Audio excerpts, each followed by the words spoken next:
साथियों नमस्कार। मैं वेद प्रकाश फरीदाबाद। साथियों, हरियाणा विधानसभा की सीरीज में आपका हार्दिक स्वागत है। साथियों, आज मेरी विधानसभा जिसके बारे में हम बात करेंगे वह है पंचकुला। हरियाणा की दूसरे नंबर की विधानसभा है।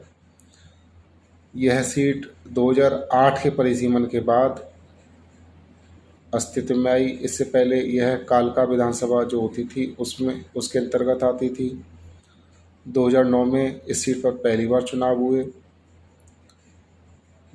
दोस्तों, पंचकुला के बारे में आपको बता दूं, यह दिल्ली से लगभग 250 किलोमीटर दूर और चंडीगढ़ के पास हरियाणा का एक ज़िला है पंचकुला।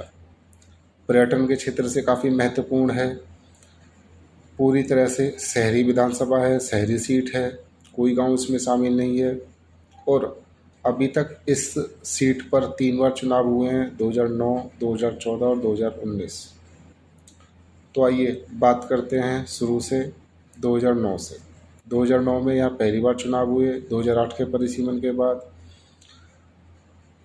2009 में कांग्रेस की तरफ से जो उम्मीदवार बनाए गए, इससे पहले वे अम्बाला से चुनाव लड़ते थे।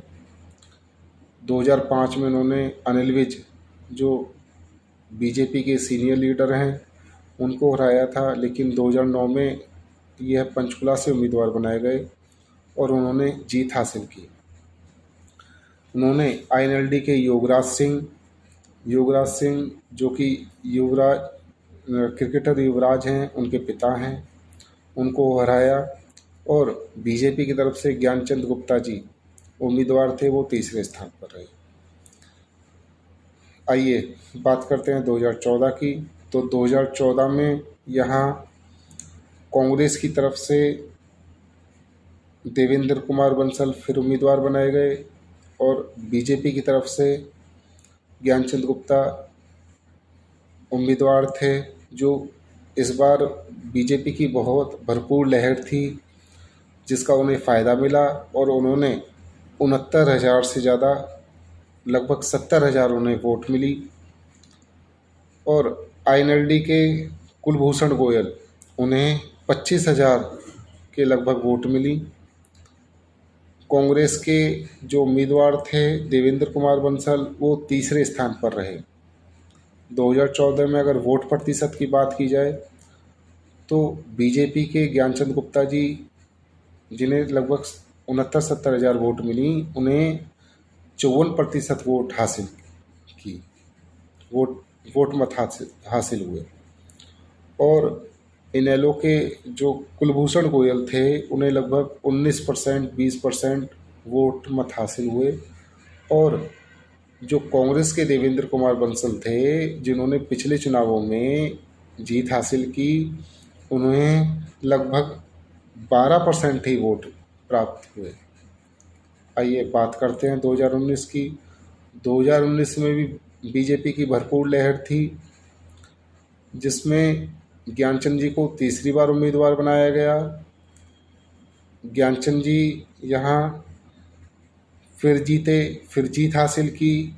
और कांग्रेस की तरफ से यहाँ दूसरे नंबर पर चंद्रमोहन बिश्नोई, जो कि कांग्रेस के सीनियर लीडर हैं और भजन लाल जी के सुपुत्र हैं, उन्होंने नज़दीक मुकाबले में सिर्फ मात्र 6,000 वोटों से हराया। जेजेपी जो इनेलो से अलग होकर बनी थी, उन्हें अजय गौतम, वो तीसरे स्थान पर रहे। अब दोस्तों, बात 2024, क्योंकि अब 2024 में भी 2 महीने बाद चुनाव हैं, 2-3 महीने बाद चुनाव है, अक्टूबर नवंबर में चुनाव हैं। तो देखना यह है कि किसे इस बार टिकट मिलती है, कौन जीत हासिल करता है, किसके सेहरा बनता है जीत का, ये देखना दिलचस्प रहेगा।